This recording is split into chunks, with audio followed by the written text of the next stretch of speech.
And away we go. It is the Nightcap, brought to you by Galactic Fried Chicken, right here on BearcatJournal.com. You know the drill. www.galacticfriedchicken.com. Download the app for Android, iPhone, everything Galactic. Go to the app, and they will deliver pretty much anywhere inside the 270 loop, right to your front door, or you can go down to Dayton, Kentucky, Wednesday through Sunday, lunch and dinner. Tell them to pump it up. Save yourself 15% off of your order. Aaron, we're gonna have to come up with a new code word. I know. Yeah, I'm gonna have to get with Shane.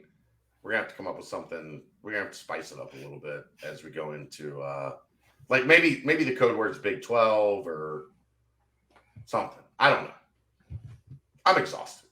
I'm on. I don't know. We're on like hour 15 of day one of camp. It was a great day though. It was an awesome environment. The weather was perfect at Nippert Stadium. The energy was great. Sometimes during a coaching change, you get kind of this vibe that like some people aren't sure. Some people are like, there's kind of a weird environment. I thought things were really good today. I thought the practice was sharp. You saw some good moments from the defense. You saw some good moments from the offense. Obviously, they're not in pads, so that like changes the dynamic of what you're watching and how you're watching it. But overall, like I thought it was a really good day one. And if you want to know more about the very, very detailed specifics, Keegan's got an article up. I've got a camp report up. There's video up on Bearcat Journal. You can get Bearcat Journal all the way until midnight Thursday. We're recording about 10:45 on Wednesday. So you got about 23 hours. You can go get 25, whatever. You can go get Bearcat Journal 75% off. My brain is stalling right now. I'm here for you. 75% off for a year. You can get this whole year. Football season, basketball season, recruiting season, name it, for $26. Baseball season, all of it, $26. Women's basketball season, Katrina Mayweather. Like, there's a lot that's happening right now. You're going to get your money's worth between now, like the season starts in a month. You will get your $26 worth in the next month. But go to BearcatJournal.com, hit join, and be one of us. What do you want to talk about? I want to start with the easiest thing to talk about without getting into the nitty-gritty of anything. But let's start first and foremost with new coach, new strength coach. How was tempo? Because that's been something that you saw throughout the spring that you talked about, that tempo was pretty much boom, boom, boom, boom, boom. Everything goes in a very succinct way. How was tempo today? So let's explain that a little bit, because I think we just gloss over it. I think when people talk about it, the players talked about it today after practice. I think it was Briggs that actually gave like the best description of it. But what we mean by practice is constantly moving is that, so there are, in football practice, there are periods, and they are generally 5 minutes, and generally there are 18 to 20 to 22 of them, depending on the day and like what the goal or the mission for that day is. A lot of staffs will have certain periods that they'll hold. So it's set for 5 minutes, but you're actually in that period for like 9 or 10 or 12 minutes, depending on, what they're trying to accomplish. Scott Satterfield doesn't, like, that's not how his practices have worked from what I saw in the spring and then what I saw to day one in camp. There are indications or signals when there's 30 seconds left in a period. There's a horn, there's a megaphone shouting out what the next period is. And as soon as that clock hits 0, you're on to the next thing. So it is efficient. It is not, there's no wasted time. It is exactly what the practice plan, if you got a practice plan in your hand and you're looking at it, practice goes exactly to that minute, every detail, every second. There's no, wait, I'm not happy. Wait, like everybody, do it again, run it over, do it till it's perfect. No, we are working on this today, and you better get it right because you're not going to get extra work. If you screwed up, you're going to hear about it in film tomorrow because it is your job as a player. You've got 5 minutes to get this right. You've got 10 minutes to get this right. And if you don't get it right, that's on you. It's not on us. It's on you. So I like it. And I think the players like it because it signals to them, this is the plan. You better be dialed into the plan or you're going to get left behind. The guys that execute it are the guys that are going to move up. The guys that don't execute it are the guys that are going to move down. And I think that's what's accomplished by doing that. Yeah, it gives everybody a expectations. I think and you get held accountable. I think that's yeah, obviously a stark difference between this coaching staff and the previous coaching staff, and just interesting to see a little different organization. Yes, but here's the important part on the back that people don't think about. What happens at the end of practice? The coaches go upstairs and they take all of that video and they pour over it and they watch the film and they look at the tape and they see, okay, well, this guy is the guy that didn't get the job done in that segment. This guy is the guy that was excellent in that segment. And that's where rewards or, moving up and down the depth chart. Elevators or yeah. Escalators, right.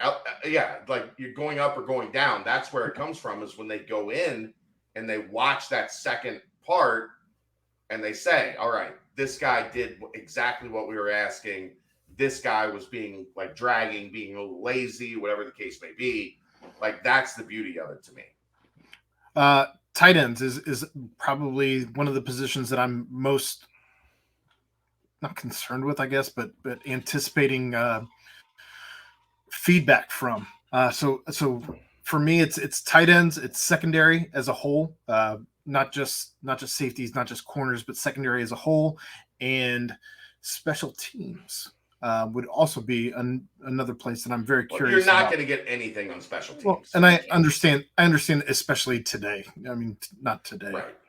Like you're asking for stuff like that's like day 10. I understand what I'm asking. So I was going to give you the choice of those three, and I knew that we're probably not seeing any special teams today. So secondary or tight ends. Special teams. Like I'll give you some special teams. You know what? Like Carter Brown is insanely accurate. He is very, very good in that like 30 to 45 yard range.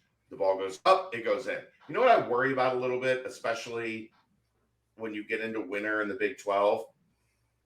He does not have a lot of drive on his kicks. His kicks they're accurate, but they kind of float. Like, it's not forceful, like into the stand or like. So if there was a potentially wind, right?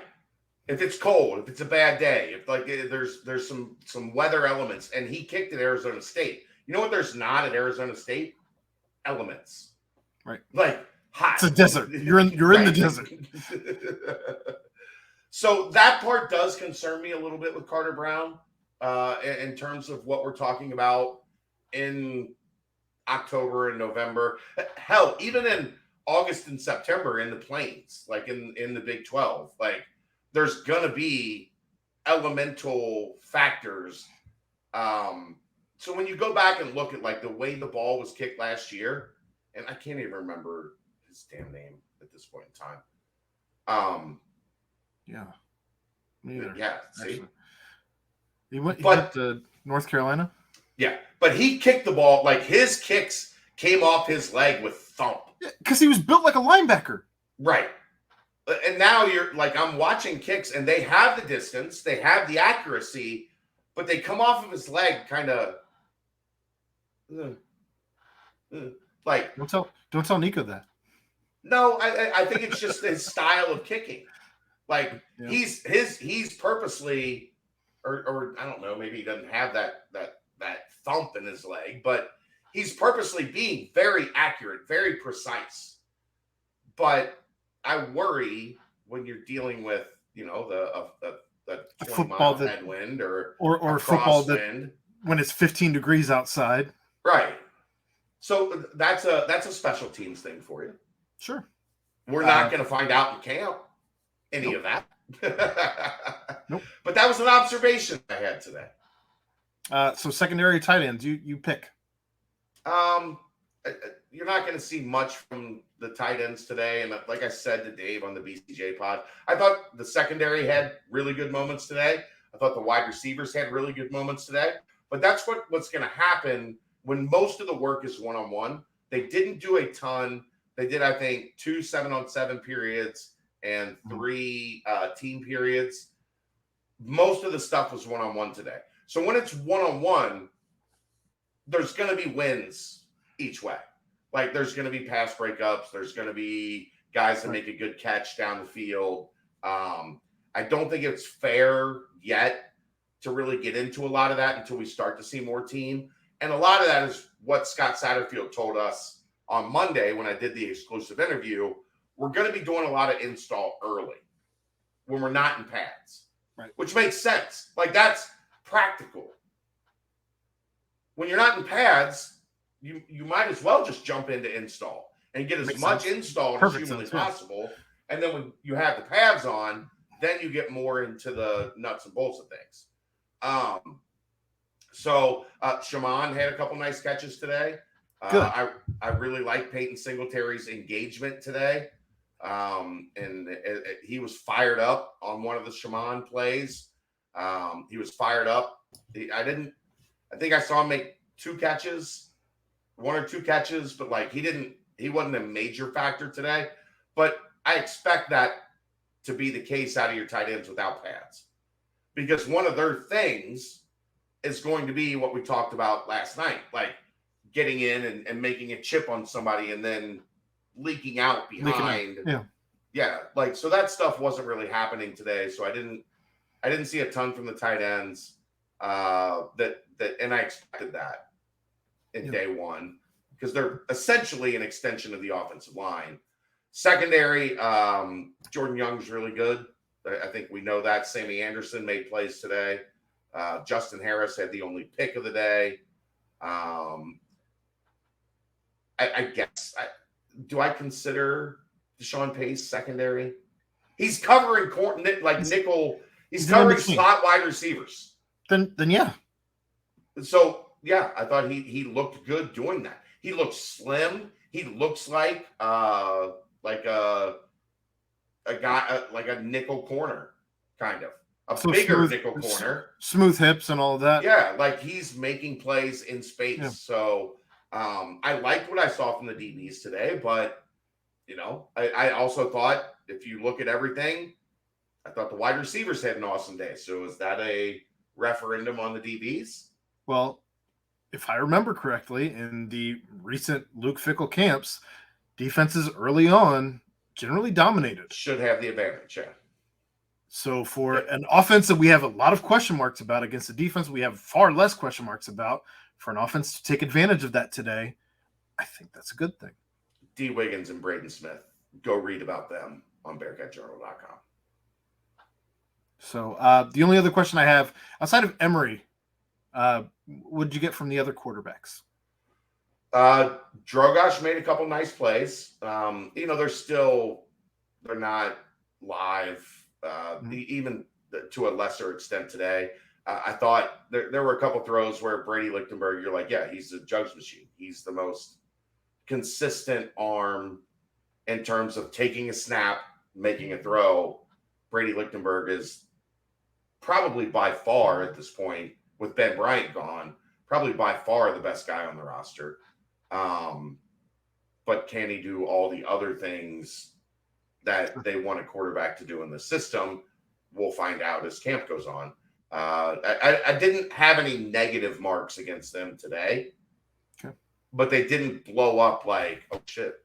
Like, you know what I mean? Like, yeah, this guy made 5 A++ throws. Anything like that yet? Well, this will be some space where I probably ask a lot of questions on when we do these types of shows on the secondary guys, not necessarily the guys who are at the top of the chart, but trying to dig a little deeper on some of those secondary guys. As the problem there is that's day to day. Sure. Right. Like, so it's those questions on secondary guys are going to require 3, 4, 5 days of data, right? Understood. Like, instead of we aren't having these types of shows every day, though. So I know, no. I'm setting the baseline for people for their expectations as they watch these shows. I'm not going to be able to tell you what XYZ second string defensive end, how great he was today, because maybe he didn't do anything today. But maybe if you look back at the past 4 days, that guy has flashed, so we can bring him up here and talk about him, because there's a pattern of he's making a move up the depth chart, or you know what I mean? Like, I just want people to understand how the conversation goes. I was only going to ask those on days that we did actual full podcasts, so I'm not asking repeat questions that you've already seen and heard. I know. On the full podcast. I know. I don't have much for you on day one, but fire away. No, that's it. We're good. I already asked what I wanted to ask on that, so we're good. All right. That's the nightcap. We'll see you tomorrow night. I will not be at practice tomorrow. Keegan will. I've got radio on ESPN 1530, noon to 3. And midnight tomorrow, midnight Thursday. So for a lot of you, midnight tonight, as you're listening to this show, 75% off Bearcat Journal for the next year. Go sign up. You're not going to regret it. I promise. We'll see you next time. That's the nightcap. Brought to you by Galactic Fried Chicken, right here on BearcatJournal.com. See ya.